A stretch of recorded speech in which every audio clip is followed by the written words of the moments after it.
Derek, what do you get when you cross a Dr. Seuss tree with the Flintstones? You get Joshua Tree National Park. You do. Stay tuned.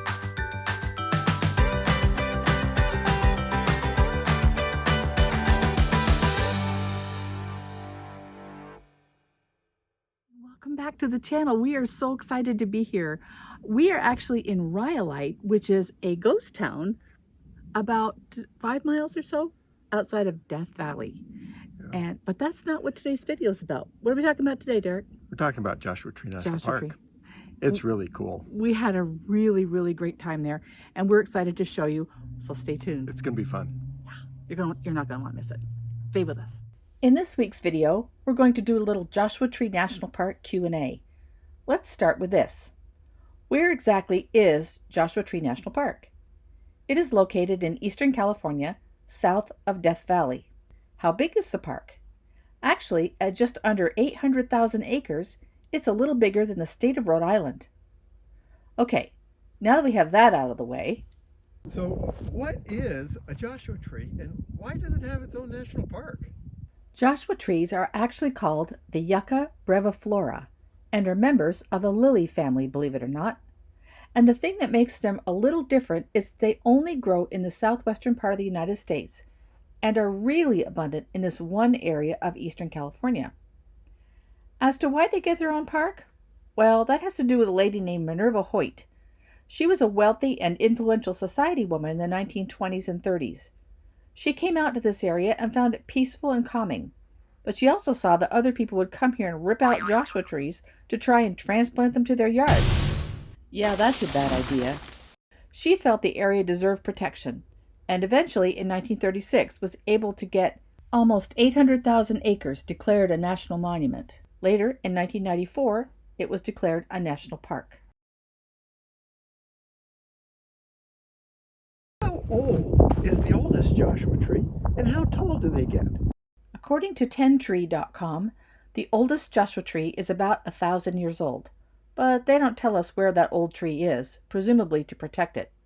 In general, they live to be somewhere between 300 and 500 years old. A seedling Joshua tree grows about 3 inches per year for the first 10 years. After that, it slows to 1.5 inches per year. So let's figure out how tall and how old this tree is. We found this tree along the road to Keys View. It was the tallest one we saw the whole time we were in the park. We'll use a method I learned in the Boy Scouts to measure the tree. We'll use Peggy as a measuring stick. Peggy is 5 feet 3 inches tall. That's 63 inches. How many Peggies tall is this tree? Looks like about 7 3/4 Peggies. Okay, so let's multiply 63 inches times 7 3/4. That gives us 488 1/4 inches. Round that to 488 inches. Divide it by 12 to get the number of feet. So wow, it's 40 feet 8 inches tall. That's about as tall as Joshua trees ever get. Okay, so how old is this tree? Using the information we have that Joshua trees grow 3 inches per year for the first 10 years and 1.5 inches per year after that, we should be able to get a pretty good estimate. 3 inches times 10 years is 30 inches. So let's take 488 inches and subtract 30 inches for the first 10 years. That leaves 458 inches. Divide that by 1.5 inches per year for the rest of its life, and we find that it is 305 years plus the 10 years for the first 30 inches. That's a total of 315 years old.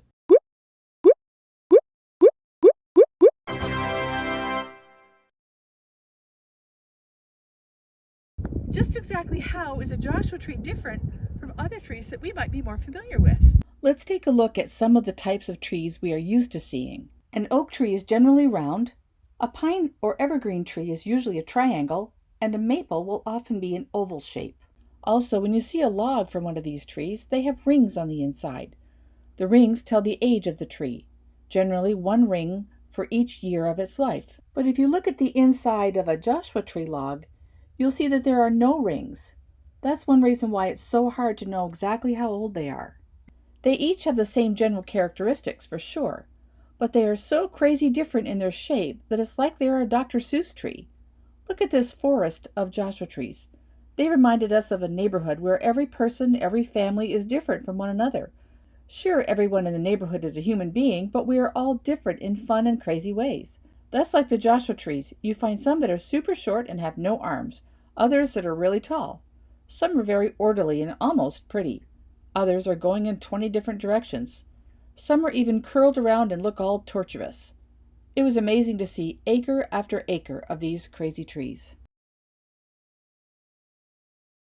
What is up with all these rocks and where did they come from? Joshua Tree National Park is pretty much rock climbing heaven. It's a major destination for rock climbers, the guys using harnesses and ropes, and people who do what's called bouldering, which is climbing the rocks without ropes and harnesses. These huge rock piles are everywhere and are amazing to see. So what kind of rock is this? It's called Monzogranite. Monzogranite. There's a really interesting and short video put out by the National Park Service about the formation of the rocks and rock piles, but the quick version is this. About 1 jillion years ago, hot magma melted and cracked the rock above it. The magma moved into the cracks and expanded, but it didn't break through like in a volcano. Eventually, the hot magma cooled and these huge pockets hardened.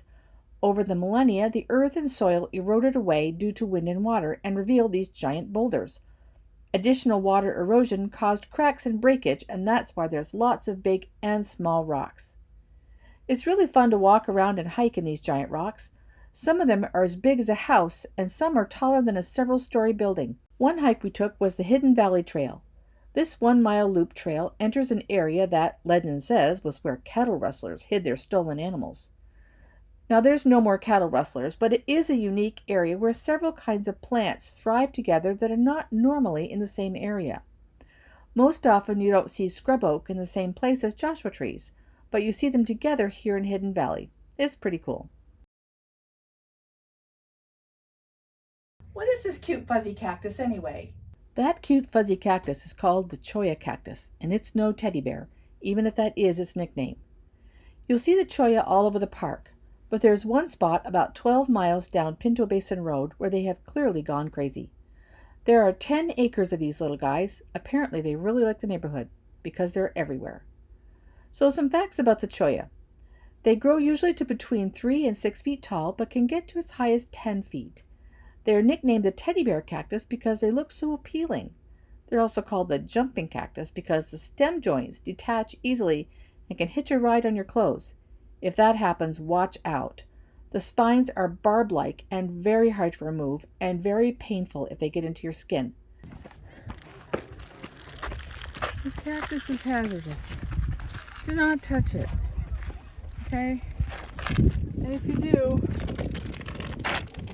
you're going to use pliers to take it out of you. Okay? Just don't. Don't. This sign is no joke. You know if you need pliers by the medical kit, this cactus is trouble. Look, but definitely don't touch. So that's it in a nutshell. What did you say, Phoebe? What about animals? Did you see any animals in the park? We actually did. Lots of different types of animals, insects, and snakes call Joshua Tree National Park home. We did see a couple of lizards and lots of birds. When we drove down Geology Road, which is an 18-mile dirt road pretty much for four-wheel drive vehicles only, we saw rabbit tracks. We spotted a rabbit running across the road, and after a few minutes of slowly driving, we caught him on video. We also saw this guy. Apparently, the coyote is the most common animal for park visitors to see. We were just glad we got to see him and film him. So there you have it. A quick overview of a really great experience. We hiked 3 trails, the Creosote Trail, the Hidden Valley Trail, and the Barker Dam Trail. We drove Geology Road twice, went up to Keys View, and to the Choya Cactus Garden. And there is most definitely something here for everyone, old and young, fit or a little less fit. We appreciate you taking the time to watch our experience and allowing us to share our fun with you. If you have the chance to get out and see Joshua Tree National Park, we encourage you to do it. Till next time, restless adventurers, take care.